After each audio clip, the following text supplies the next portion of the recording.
Okay बच्चे, what were we talking about yesterday. कल हम लोग बात कर रहे थे अबाउट डेप्रिसिएशन। डेप्रिसिएशन का मतलब क्या होता है? It is a loss of a value of a fixed asset. Is that clear? ये मैंने आपको कल बताया था और कल मैंने आपको इसके दूसरे नाम भी बता दिए थे कि कौन कौन से नेम्स होते हैं हमारे डेप्रिसिएशन के। आप लोगों को पता है कि डेप्रिसिएशन के जो नाम होते हैं that is capital consumption, you call it consumption of fixed capital, और हम इसको रिप्लेसमेंट कॉस्ट भी बोलते हैं क्योंकि हम इस चीज को रिप्लेस करते हैं। तो आपको एक पॉइंट क्लियर होना चाहिए कि डेप्रिसिएशन तीन तरीके से होता है, तीन कारणों से होता है। Normal wear and tear expenses, accidental breakdown of machinery, obsolescence. और ये क्या होता है? Do remember, expected obsolescence. Is that clear? कौन सा ऑब्सोलिसेंस होता है? एक्सपेक्टेड। हम लोग इस चीज को एक्सपेक्ट करके चलते हैं कि ये ऐसा होगा। Is that clear? Try to understand. It arises due to change in technology. Let me talk about iPhone 4. Is that clear? क्या clear? iPhone 4 की बात कर रहे थे। तो iPhone फोन अब एक ऑब्सोलीट टेक्नोलॉजी होगी। अगर आज मैं आप लोगों को बोलूं कि you are going to get an iPhone 4 for just 20,000 rupees, तब भी नहीं आप खरीदोगे। कहोगे यार उसका तो प्रोसेसर ही बड़ा आउटडेटेड हो गया। अब ये आउटडेटेड होने का मतलब क्या हो गया कि टेक्नोलॉजी ही बिल्कुल बदल गई है और हम इसको अब यहाँ पर नहीं खरीदेंगे। और ये प्रोड्यूसर को भी पता है क्योंकि प्रोड्यूसर वेल एंड अबव जज कर लेता है मार्केट में से कि क्या कंज्यूमर की डिमांड रहने वाली है। Is that clear? तभी हम इसको एक पार्ट ऑफ एक्सपेक्टेड ऑब्सोलिसेंस कहते हैं। अब दूसरी चीज देखो, changes in demand. Is that clear? When I talk about changes in demand, just try to understand. Retro look ध्यान है। रेट्रो क्या होता है? जो पुराने स्टाइल वाले लोग वो पहले वो बेल बॉटम्स डालते थे। क्या अब आज आप लोगों को कहें कि आपने बेल बॉटम्स डालनी, आप डाल लोगे? तो यार मैं जोकर थोड़ा बनना है। Is that clear? So what is it? कोई भी इस चीज को डिमांड नहीं करेगा। अगेन क्यों? क्योंकि ये क्या है? ऑब्सोलीट है। Is that clear? सबको समझ आ गया? तो यहाँ पर यू शुड रिमेंबर ये दोनों कारणों से, this is particularly the reasons of expected obsolescence. Is that clear? क्या है रीजंस किसके? Expected obsolescence. Is that clear? और ये जो एक्सपेक्टेड ऑब्सोलिसेंस होता है ये प्रोड्यूसर मार्केट कंडीशन से वेल एंड अबव जज कर लेता है। Is that clear? समझ आ गया? तो producer judges the expected obsolescence, मैं पूरा नहीं लिख रही, from the market conditions।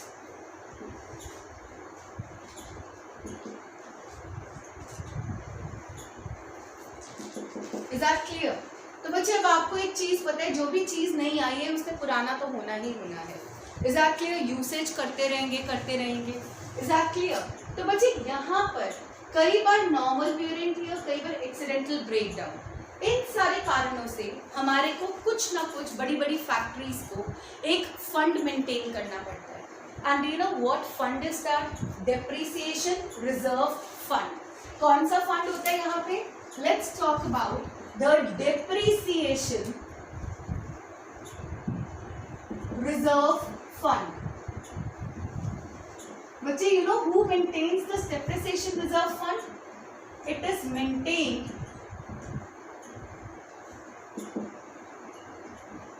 by the firms to manage expected obsolescence। बच्चे किस फॉर्मूला पे ये लोग इस फंड को मेंटेन करते हैं? ये लोग कैसे डिटरमाइन करते हैं? कई फर्म्स क्या कहेंगी, जैसे इनकी मशीन की वर्थ सपोज करो 20 लाख है, सोचेंगे हर साल ना 1-1 लाख अलग रखते जाते हैं। एग्जैक्टली वो 1-1 लाख क्यों अलग रख रहे हैं कि अगर मशीनरी में कोई खराबी आती है ना तो हम उस 1 लाख को निकाल कर उससे यूटिलाइज कर लें, उससे उस चीज को बेटर कर लें। एग्जैक्टली तो यहाँ पर डेप्रिसिएशन रिजर्व फंड का ना एक फॉर्मूला होता है। What is that formula? और उसी फॉर्मूला के बेस के ऊपर ना हम लोग इस फंड को मेंटेन करते हैं। Let's see what is it. Depreciation reserve fund का एक फॉर्मूला है। What is it? The amount of the machinery, मतलब मशीनरी की क्या अमाउंट है divided by lifespan of machinery. सबको समझ आ गया? Amount of machinery divided by the lifespan of machinery. That is depreciation reserve fund. Is that clear? Let me tell you, अगर मेरी जो मशीन है, जो मशीन की जो वैल्यू है, that is equivalent to rupees 1 lakh. Is that clear? ठीक है, 1 लाख हो गया. अब यहाँ पर इसका लाइफ स्पैन, बच्चे हर एक मशीन का ना एक लाइफ स्पैन होता है कि कितने साल ये चल सकती है. Clear? That life span is 10 years. Clear? तो इनको कितना depreciation reserve fund yearly maintain करना होगा ये आराम से डिटरमाइन कर लेते हैं. Is that clear? Depreciation reserve fund से इन वन वे और द अदर हम लोग डेप्रिसिएशन की वैल्यू ही निकालते हैं. कई बार न्यूमेरिकल्स आ जाते हैं ऐसे, आपको वहाँ पे मशीनरी का अमाउंट दे रखा होता है, आपको लाइफ स्पैन दे रखा होता है, पर डेप्रिसिएशन नहीं गिवन होता, तो हमारे को डेप्रिसिएशन ढूंढना पड़ता है. कैसे ढूंढोगे? Again use this formula, that is what amount of a machinery divided by what the life span. Amount की जगह आप लोग वैल्यू भी लिख सकते हो, value of the machinery. Is that clear? Let me tell you, यहाँ पे हमारा डेप्रिसिएशन की क्या वैल्यू आ गई बच्चे?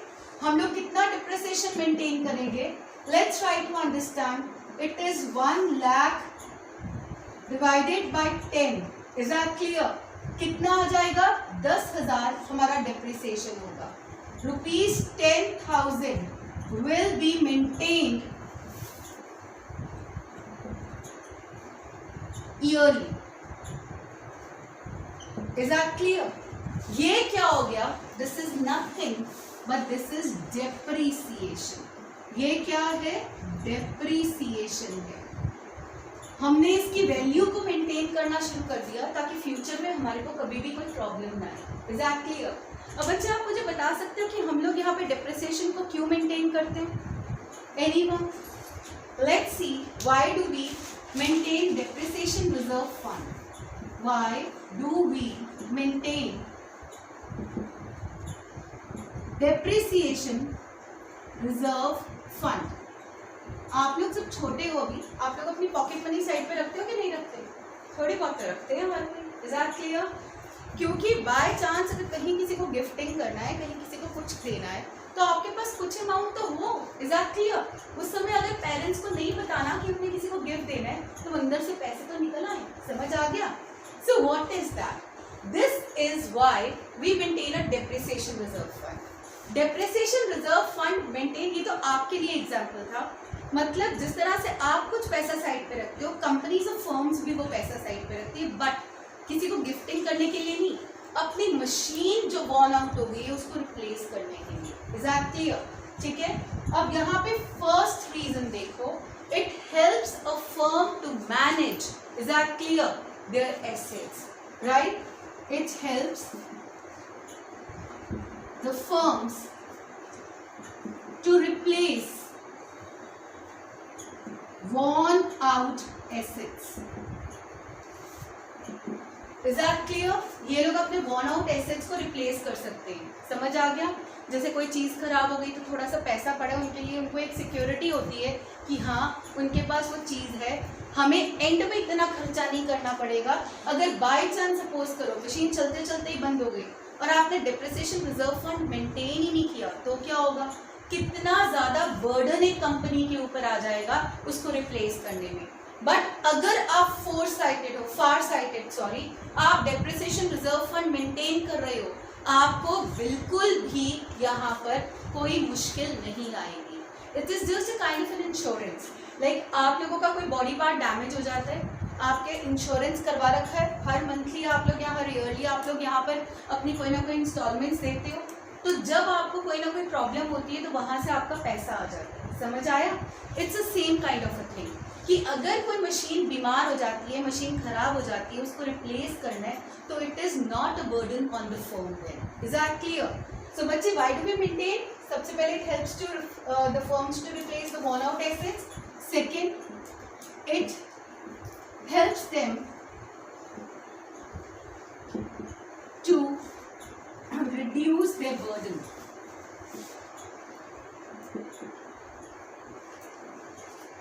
Is that clear? It helps them to reduce their burden of immediate financial problem. Is that clear? Of immediate financial problem they may face due to worn out assets. समझ आ गया?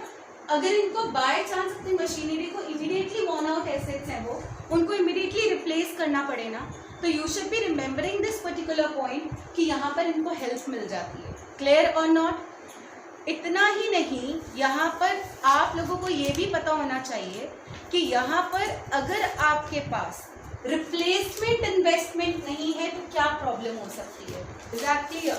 क्या आपको ये दोनों पॉइंट समझ आ गए? Is this clear? Why do we maintain the depreciation reserve fund? एक बार और मैं आपको क्वेश्चन दे रही हूँ, उसका आंसर एक बार और एक्सप्लेन कर रही हूँ. It helps the firms to replace the worn out assets. ये फर्म्स को रिप्लेस कहते हैं कि आप रिप्लेस हो जाएंगे वर्न आउट एसेट्स जो खराब हो जाते हैं. दूसरा, अब यहाँ पर बर्डन से भी ये रिड्यूस हो जाते हैं क्योंकि इन्होंने तो एक फंड मेंटेन करा होता है साइड में, और अगर इनको इमीडिएटली पैसा चाहिए क्योंकि एक्सीडेंटल ब्रेकडाउन ऑफ मशीनरी हो गया तो ये इमीडिएट पैसा वहां से प्रोवाइड करवा सकते हैं. Is that clear? अब यहाँ पर नेक्स्ट क्वेश्चन आता है, what happens when depreciation reserve fund is not maintained? Is that clear? Let's see that question. What happens if depreciation reserve fund is not maintained? सीधा सा आंसर है, आप लोग हमेशा याद रखना, low Y Q N. Why low YQN? What is Y? Anybody? Income. What is Q? Output. What is N? Employment. Immediately investment करना पड़ जाएगा. Is that clear? यहाँ पर then it requires immediate investment.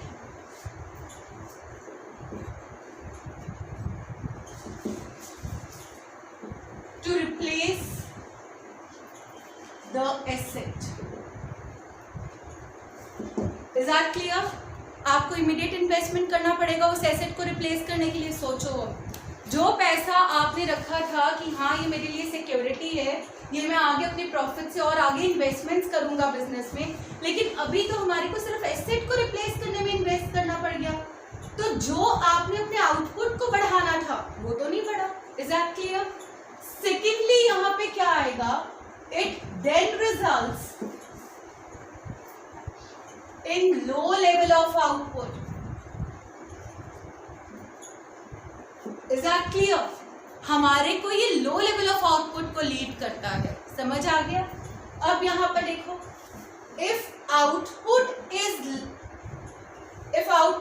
less का मतलब production अगर इनकी लो है,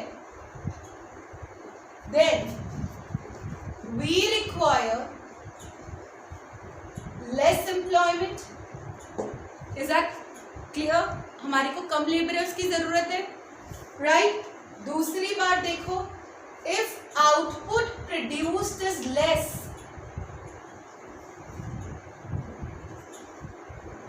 then less will be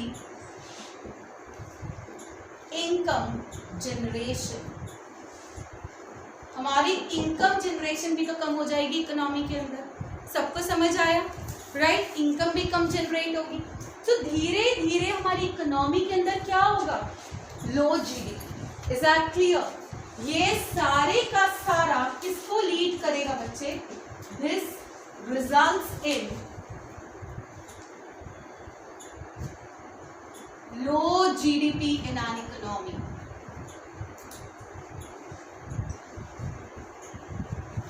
I hope is this point clear? सबको समझ आ गया?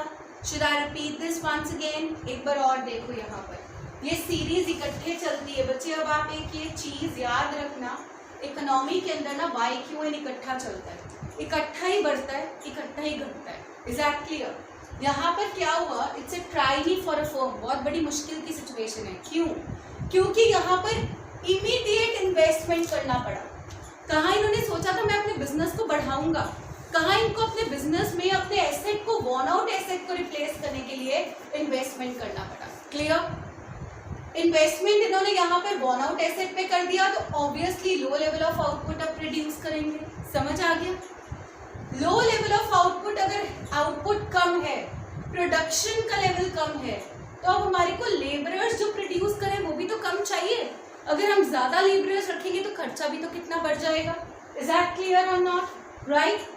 अगर आउटपुट हमारा कम प्रोड्यूस हो रहा है, इसी के साथ ही हम मार्केट में भी तो कम बेचेंगे, leading to less income generation in an economy. बच्चे इन द एंड क्या हो जाएगा? आपको ध्यान आ गया? मैंने स्टार्टिंग में बताया था low Y Q and N. Is that clear? Income, output, employment सब कम हो गया, जिसके कारण से लो जीडीपी हो गया हमारी इकोनॉमी के अंदर। Is that clear? ये एंड रिजल्ट होगा अगर हम लोग अपना डेप्रिसिएशन रिजर्व फंड, बड़ी बड़ी कंपनीज अगर अपना डेप्रिसिएशन रिजर्व फंड मेंटेन नहीं करती हैं, then this is going to be the end result. I hope सबको समझ आया। Let me explain the whole topic once again आप लोगों को क्विक मैनर में। डेप्रिसिएशन क्या होता है? Loss of the value of fixed asset. Normal 3 cases, normal wear and tear, accidental breakdown, obsolescence. Expected obsolescence होता है, इसके रीजंस क्या होते हैं? एक्सपेक्टेड ऑब्सोलीसेंस एक तो टेक्नोलॉजी में चेंज के कारण से आता है, दूसरा change in demand. Is that clear? Do remember? और प्रोड्यूसर्स इसको जज कर लेते हैं पहले से ही, कहाँ से? मार्केट कंडीशंस को चेक करता है। Is that clear? मार्केट में किस तरह की कंडीशंस है, लोगों के लाइक्स क्या है, डिसलाइक्स क्या है। अब यहाँ पे देखो depreciation reserve fund. Depreciation reserve fund क्यों मेंटेन होता है? To manage the expected obsolescence. Clear? इसका एक फॉर्मूला है जिसको हम यूज करते हैं। Depreciation reserve fund is value of the machinery divided by life span of a machinery. Life span is वो मशीनरी कितना टाइम चल सकती है। Clear? Machinery means value 1 lakh रुपए।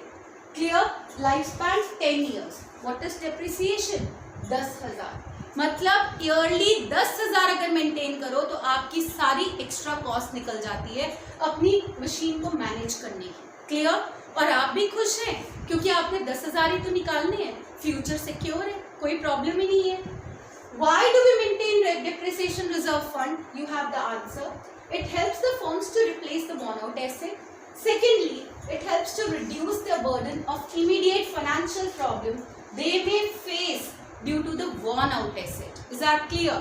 अगर बाय चांस मशीनरी खराब हो गई, उनको रिप्लेस ही करना पड़ा, तो उनके पास फंड पड़ा होगा, उस फंड को यूज कर वो पैसा वहां पर यूज कर लेंगे। Is that clear? सो यहाँ पर दे आर सेविंग देमसेल्व्स, अपने आप को सिक्योर रख रहे हैं। राइट? लेट्स सी क्या होगा अगर डेप्रिसिएशन रिजर्व फंड को मेंटेनेंस नहीं किया होगा, मेंटेन नहीं किया होगा। Always remember final outcome is Y Q N. किस तरीके से? Let's see. It requires immediate investment to replace the asset.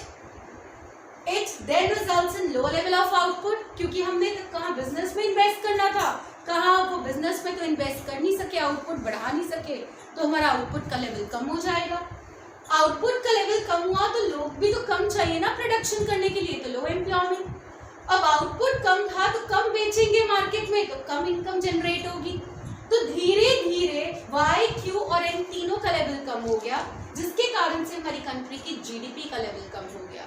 Is that clear और नॉट? सबको समझ आ गया? अब एक और बहुत इंपॉर्टेंट चीज, एंड व्हाट इज दैट, कि what do you understand by unexpected obsolescence? Is that clear? आप लोगों का क्या मतलब है? What do you understand by unexpected obsolescence? Let's try to understand what is unexpected obsolescence. बच्चे ये क्या था? ये expected obsolescence था। अब है हमारे पास next topic, that is unexpected obsolescence. Let's try to understand what do you understand by unexpected obsolescence. बच्चे जो unexpected obsolescence होता है ना, कल आप लोगों को पता है मैक्लोडगंज में क्या हाल हो गया? मैक्लोडगंज के अंदर there was a cloudburst. अब क्लाउड बर्स्ट होने के कारण से जितनी गाड़ियां थी, जहाँ कोई फर्म्स थी या कोई कंपनीज थी या कोई रेस्टोरेंट्स थे या कुछ थे, सब में पानी भर गया। Is that clear? अब पानी भरने के कारण से व्हाट इज अ प्रॉब्लम? क्या वो डेप्रिसिएशन है? No, that is not depreciation. जो चीज अचानक होती है due to a natural calamity, that is not depreciation. Is that clear? सबको समझ आ गया? जब भी आप लोग यहाँ पर डेप्रिसिएशन की बात करोगे और अनएक्सपेक्टेड की बात करोगे, तो यहाँ पर unexpected ऑब्सोलीसेंस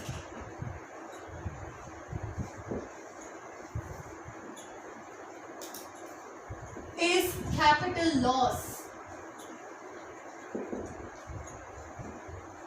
Is that clear? Unexpected obsolescence क्या होता है? Capital loss. It is not judged as depreciation. जब हम अपनी कंट्री की डेप्रिसिएशन को चेकआउट करते हैं तो हम अनएक्सपेक्टेड ऑब्सोलीसेंस को नहीं चेक करते। Is that clear? Unexpected obsolescence किसके कारण से आती है बच्चे? Just try to understand. एक, it occurs due to natural calamities.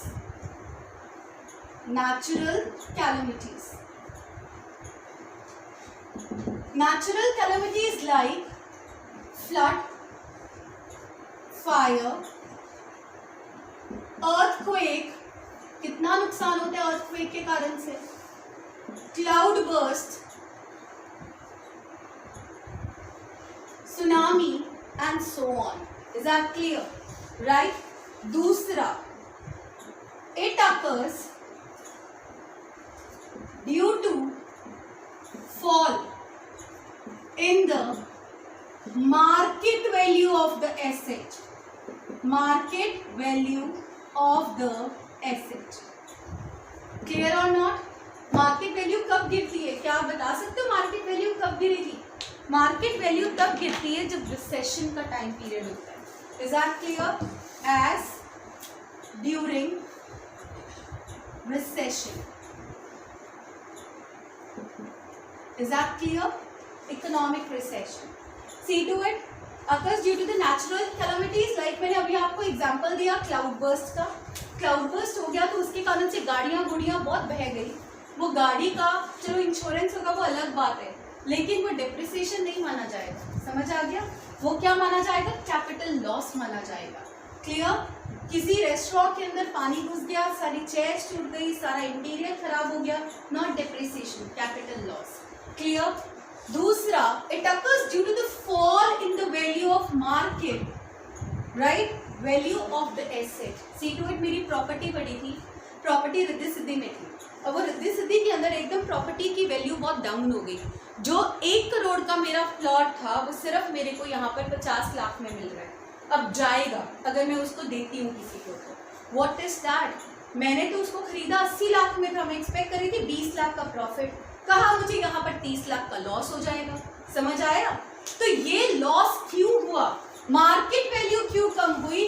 क्योंकि इकोनॉमिक रिसेशन आ गया इकोनॉमी के अंदर। Is that clear? Similarly shares के साथ भी ऐसा ही होता है, तो वो कभी भी डेप्रिसिएशन नहीं होता, दैट इज कैपिटल लॉस। अगर सपोज करो मैंने गोल्ड खरीद के रखा था, जब गोल्ड यहाँ पर कितना था 45,000 10 ग्राम्स का। क्लियर? अब जो गोल्ड की कीमत है ना वो यहाँ पर कितनी हो गई है 40,000। तो मेरे तो यहाँ पे लॉस ही हो रहा है, बैठे बिठाए लॉस होने लग गया। 5,000 का लॉस लग रहा है मुझे। Is that clear? दैट 5,000 का loss is due to the fall in the market value of the asset. Clear? And this is not treated as depreciation.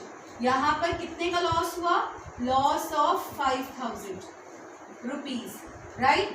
Not depreciation. क्या कहलाएगा ये everybody? Capital loss. I hope this point is clear. So are you clear what is depreciation? Why is depreciation required? Are you clear again what is capital loss? ये वाला पूरा topic clear हो गया? Again remember one thing, first places पे किसके बीच में difference आता है? Hurry up, very good. First places पे डिफरेंस किसके बीच में आएगा? Gross and net. Always remember one thing, gross बड़ा है किससे? नेट से। Is that clear? ग्रॉस से अगर मैंने नेट पे जाना है तो मुझे क्या करना पड़ेगा? Minus depreciation. Is that clear?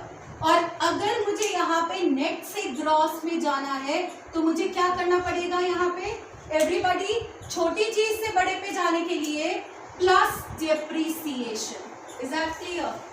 ये सारा थ्योरी पार्ट था जो मैंने आपको करवाया डेप्रिसिएशन से रिलेटेड, और ये प्रैक्टिकल पार्ट है जो हमारे को न्यूमेरिकल्स के लिए चाहिए होगा।